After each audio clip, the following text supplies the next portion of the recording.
Hello, I've found myself in a studio with a camera, so I thought I'd take the opportunity. I'm here in Sydney, Australia, to just throw in my thoughts and my, 20 years of research now into this whole phenomenon that's unfolding as I speak, called the Occupy movement. Came out of Wall Street, of course. And it's a great thing. It's fantastic that people are waking up to the point where they're saying, I'm a slave, and I ain't having it anymore. That's the great Rubicon that needs crossing so we can do something about this. The reason I'm just going to put this information out, people make of it what they will, is there's another agenda going on here too.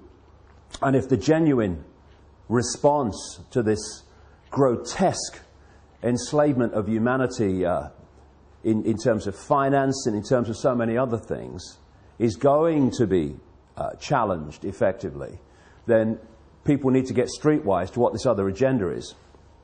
And also the fundamentals of what we're dealing with. So I'm going to take it in stages. First of all, the fundamentals of what we're dealing with. If anything is going to happen that's going to change this tyranny of global banking and global finance, then first of all, the way that money is created, or what passes for money is created, has to fundamentally change. If this doesn't change, nothing's going to change, because the power doesn't move. There's no change in the power dynamic of money creation. Because people don't realize this in vast, vast numbers, that when you ask the question, how is money created, where does money come from, people have this kind of feeling, well, it's the government's in it. No. Overwhelmingly, massively overwhelmingly, it is not the government's. It is private banks, which, if you do the research, owned by the same people under different names, the same network under different names. Private banks are creating what we call money out of fresh, bloody air, and then charging us interest on it. And it works like this. If you go into a bank and you borrow $50,000, what does the bank do? Does it move precious metal anywhere? I mean, what does it do? What it does is it types into your account $50,000. And from that moment, you start paying interest on $50,000 that has never, does not, and will never exist. Fresh air, theoretical money called credit. This has been allowed to happen because, again, when you do the research, the same networks that control governments and therefore pass legislation to do with banking are the same networks that control the banks and the banking system.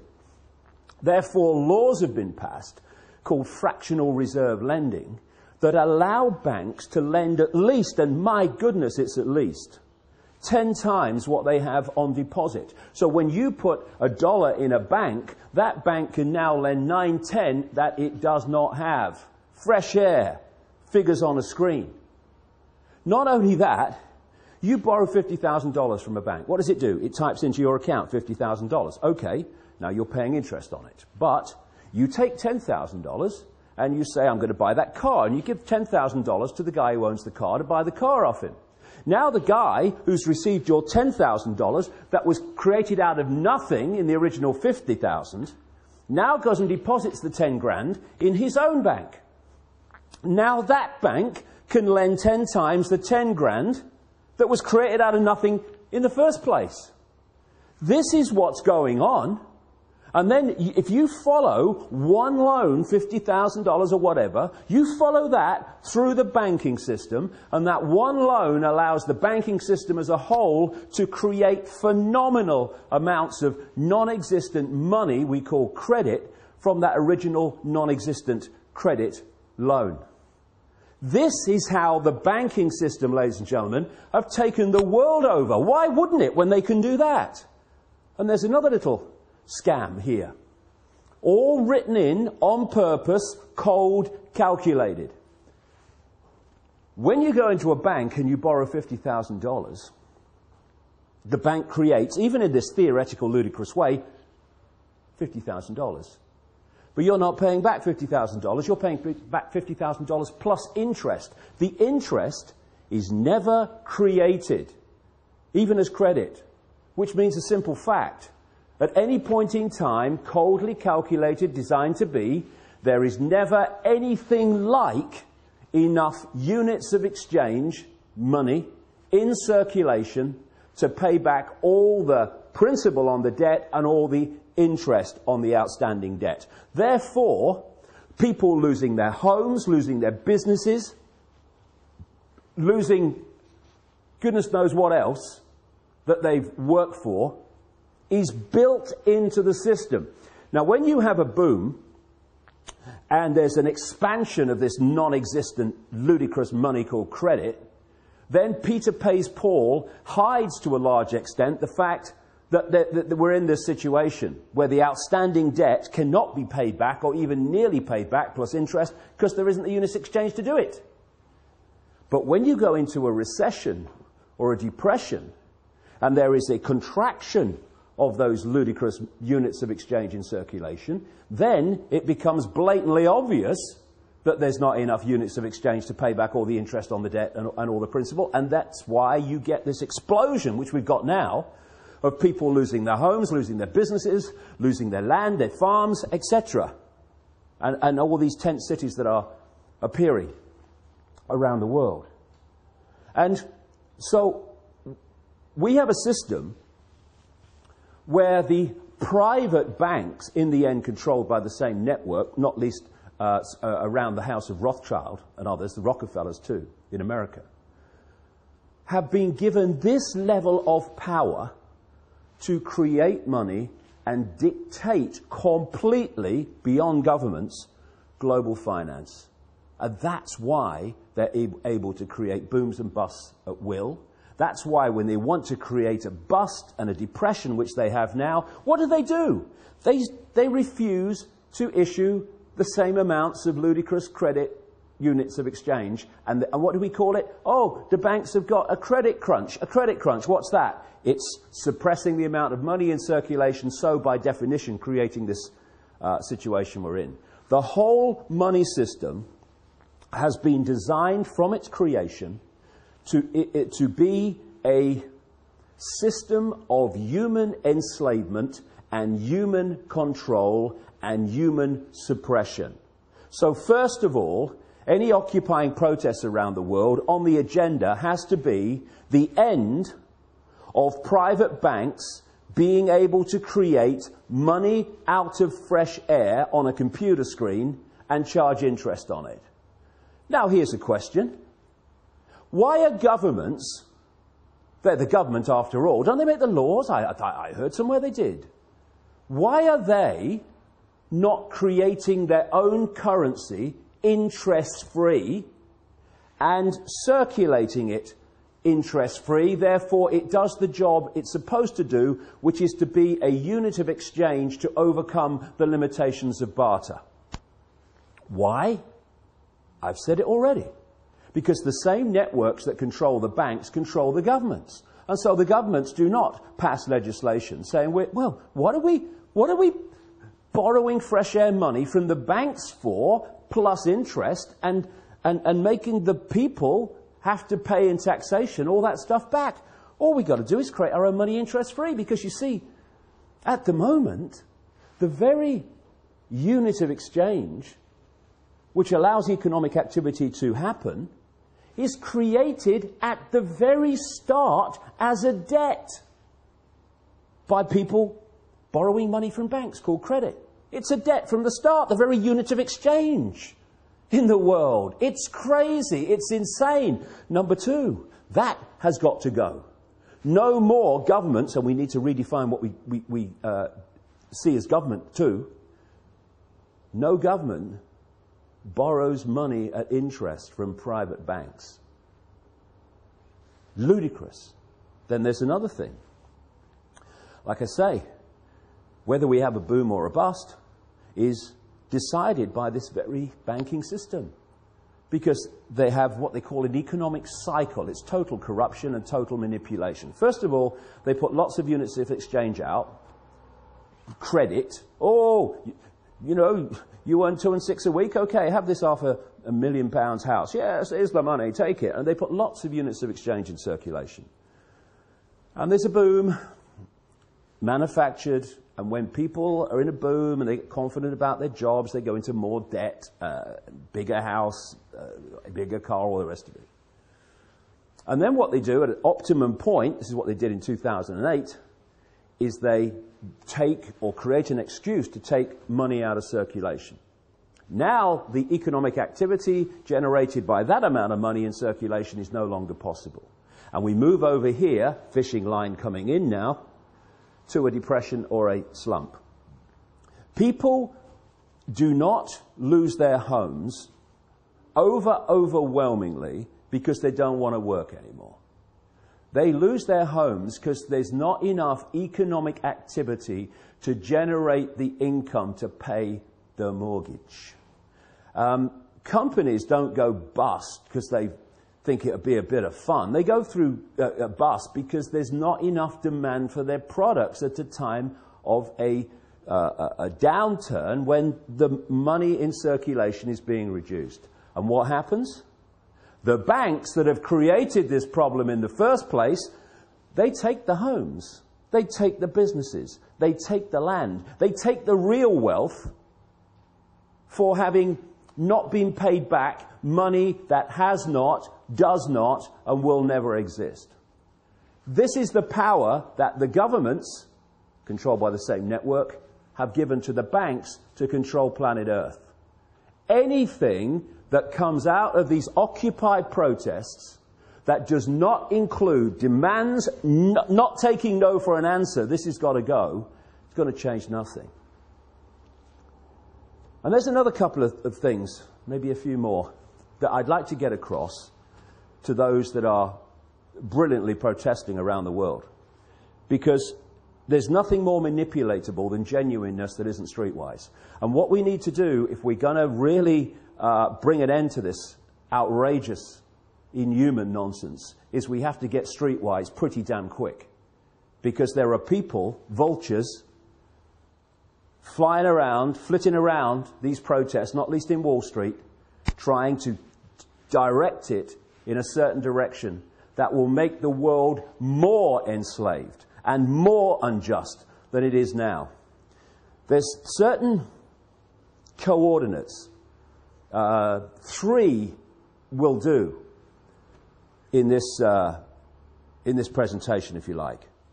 1, where does this network behind the banking system and behind governments and behind the transnational corporations, where does it want to take us? Okay? Well, simple. It wants total control over the entire human race, mentally, emotionally, physically, and financially. And to do that, and there's a few, compared with the 7 billion global population, there are a handful of people at the core of this in full knowledge of what they're doing. They have to constantly centralize decision-making.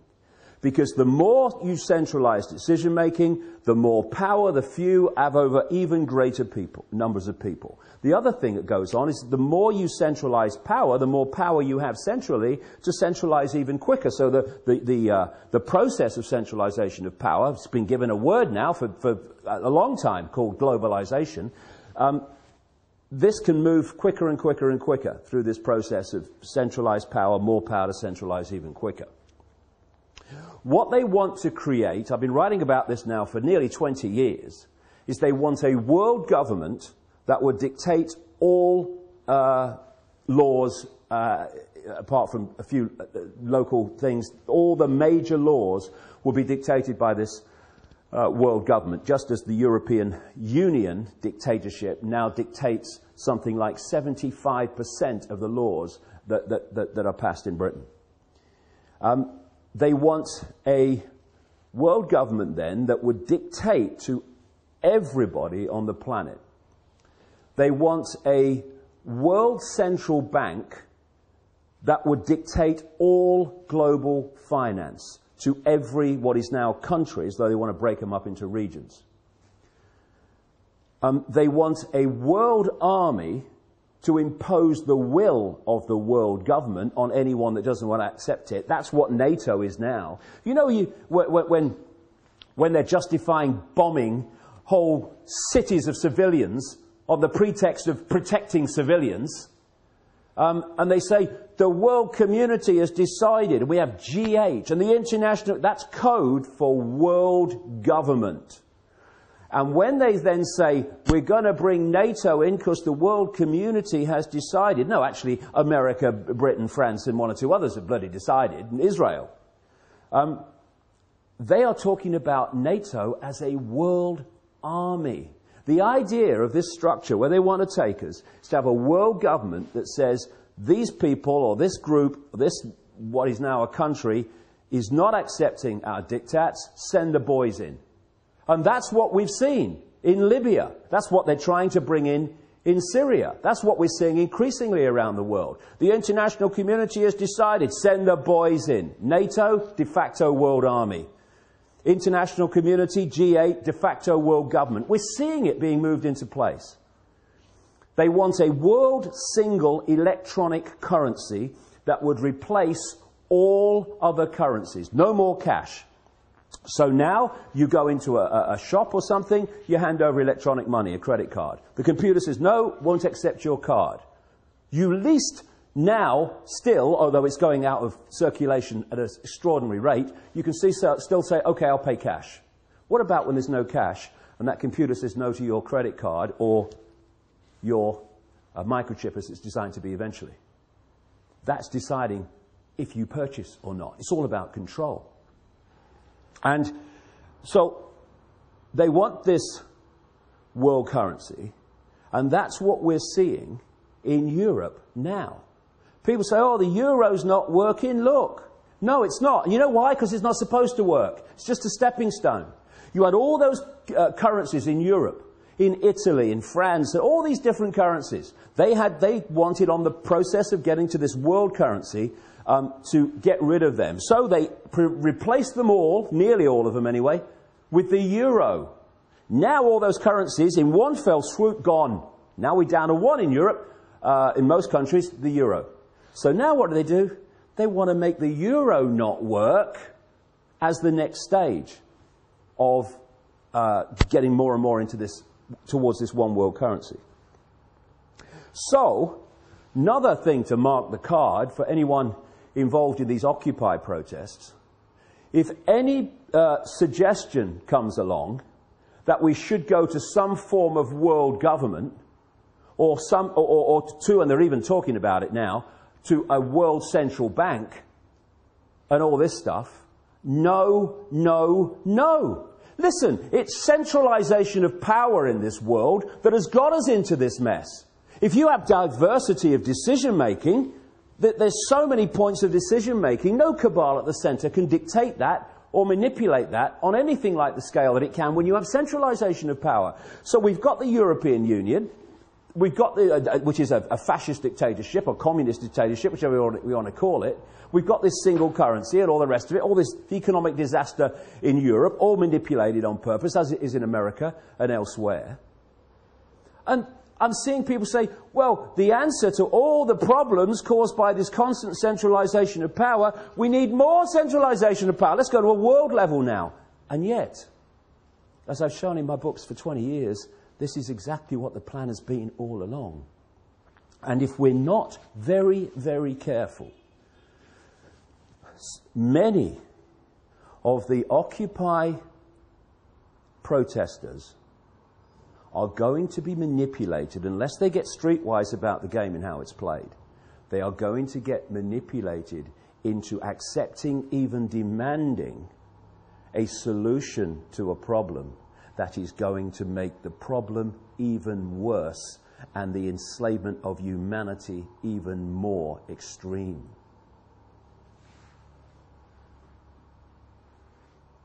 When you look at where they want to take us, which is into this centralized global dictatorship, Then you look at the main technique that they used to take us there. I gave it a name a long time ago now. Problem, reaction, solution. Dead simple, devastating. At stage one, you create a problem. You blame someone or something else for it to hide the fact that you're really behind it. You then, through an unquestioning and pathetic media, tell the people the version of the problem you want them to believe. What you want at stage two is the reaction to the problem from the people. Fear, outrage, something must be done. It could be a war, it could be a terrorist attack, like the Mossad American intelligence operation known as 9/11. It could be an economic collapse, whatever. Whatever problem you need to be allowed you to go to stage 3 of problem, reaction, solution, which is to offer the solutions to the problems you have covertly created and blame someone or something else for it. And those solutions are constantly advancing your agenda to this centralized global dictatorship that I'm talking about. So when you crash the global economy, and when you're moving trillions and trillions of dollars around the world economy every day, as this network is, you decide if it goes up or down. Nobody else does, you do. And therefore, you can create an economic collapse at will. That's what they did in 2008, and they've gone on with it since. And the idea is that problem is then offered a solution. And people like the Rothschild-controlled bagman and billionaire George Soros, one of the major funders, by the way, into existence of MoveOn.org, which is trying to move in, this Democratic Party-owned, cabal-owned operation, moving in on the Wall Street protests and stuff like that. You can then offer the solutions that Soros and others are offering, which are what? To solve this economic global crash, we need a world central bank. Stands back in amazement. I'm shocked. Knock me down with a feather and I shall swoon. It's so blatant, it's so callable, it's an open book once you do the research and you realize where this is going. And so, it's so vital as we've reached this point, this cusp where so many people have gone through or are going through this process now, where they're saying, I'm a slave and I'm not having it. And then they go to the next stage, which is what we're starting to see. It's so important that they don't allow themselves to be pawns, genuine pawns, unknowing pawns, but pawns all the same, in a manipulation that then takes us on to the next stage of an even greater financial and human enslavement than we've had up to this point. Because this is a vital area. It's vital not to get focused and obsessed with corporations and banks and all that stuff. It's about control. It's about human control. And the form it takes doesn't matter to these people. They just want the form that brings most control. Now, in the process of doing this, they've reached a point where the control has been going on through a banking system, private banking system, controlled by these families and their networks, and through corporations controlled by the same families and these networks. I mean, I keep seeing people say, we must have an end to capitalism. We don't have capitalism. We have cartelism. It's like J.D. Rockefeller said, competition is a sin. We have an oil cartel, a pharmaceutical cartel, a biotech cartel, on and on it goes. And these are the cartels of these families. This is how they control and dictate at this point. But they want to go to the ultimate level of human control, where they don't have corporations as we know them anymore. And so if we can get caught in, get rid of the corporations, I'm all for that. But the question is, to be replaced by what? And this is the structure they want. They want the world government, the world central bank, the world currency, the world army to implement the will of the world government, and then they want the world government ministries. Read 1984.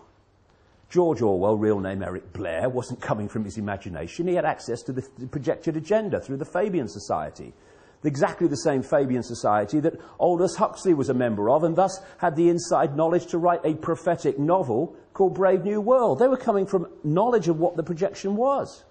Huxley, it seems, supporting it, and Orwell not supporting it, trying to expose it. But it's still the same source of where it came from. This has been going on for so long. What they want is the world government and then the World Ministry of Oil, which would take over all the oil corporations, all the oil infrastructure, all the oil finance, everything. They want a World Ministry of Health that would take over all the pharmaceuticals and encompass what is now the World Health Organization, a Rockefeller Rothschild creation, by the way. They want a World Ministry of Trade that would encompass the World Trade Organization and dictate global trade from a central point. A World Ministry of this, a World Ministry of Biotech, and all the rest of it. And so they want to absorb the corporations as they are now into these ministries for the ultimate global dictatorship. And the same people behind the banking system now and the corporations now will be controlling the world government and the ministries. But the same thing, but it will go on to a much higher level and a much more coordinated level of human control. So, they will want people, protesters against the outrageous injustices and grotesque actions and behavior of the corporations, to call for the end of the corporations, call for the end of the banks. Yes, fine. But we have to dictate what replaces them. Diversity from the centre. Control that people have of their own lives in their own communities, not what they want. And what I have to say, speaking now, I'm seeing happening around the world in these protests, having the cabal you were protesting against dictating what this stuff is replaced by. If we go there, more and more centralisation of power, we'll live in a global fascist state within 10 years. Our children and grandchildren will live a lifetime bloody nightmare. Or we can go this way and saying we want power from the centre to people in their communities. So no central cabal can dictate the lives of everyone in a country or a state, never mind everybody on the bloody planet. And one final thing. You know, these organisations that move in, like MoveOn.org, I mean, I wish they bloody would. Sooner the bloody better. That are Soros funded and Democrat Party controlled and all these people. And then if people, you know, a lot of the people in the protests, if they hear this bit, they'll be going, boo, what are you doing? Because I've seen them do it to people. Global warming caused by humans is a bloody giant hoax. It's been created to justify dramatic changes in society and control in society to advance this very agenda I'm talking about. Because if you're playing problem, reaction, solution, and you want, therefore, to present global change, you've got to generate global problems to which you can offer global solutions. Climate change. Everyone's affected. We need global laws. What's international law, by the way? Oh, international law. International law is law that everyone on the planet is supposed to obey. This is the world government international law coming into place.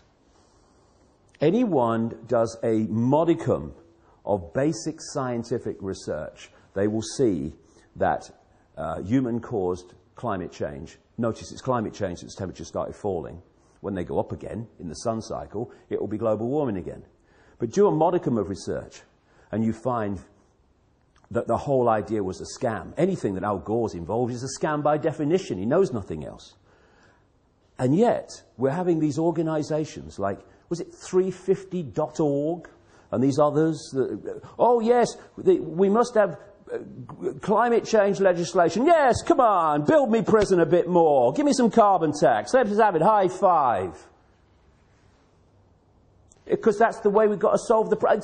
The way we solve the problem, we take our freaking minds back and stop having them dictated by other people. You must believe this, you must believe that. And again, this might upset a few people, but I don't care. When I see around some of these protests, someone on a microphone speaking the words, and then everyone repeats the sentence, then he says another sentence, and everyone repeats the sentence, and we want freedom. People say to me, oh yeah, but that's giving everyone a voice. No, it's not. It's giving them the right to repeat what he's saying. It's not giving them a voice. It's turning them into groupthink, which is how we got into this mess. Individual think, unique think. That is what will get us out of it.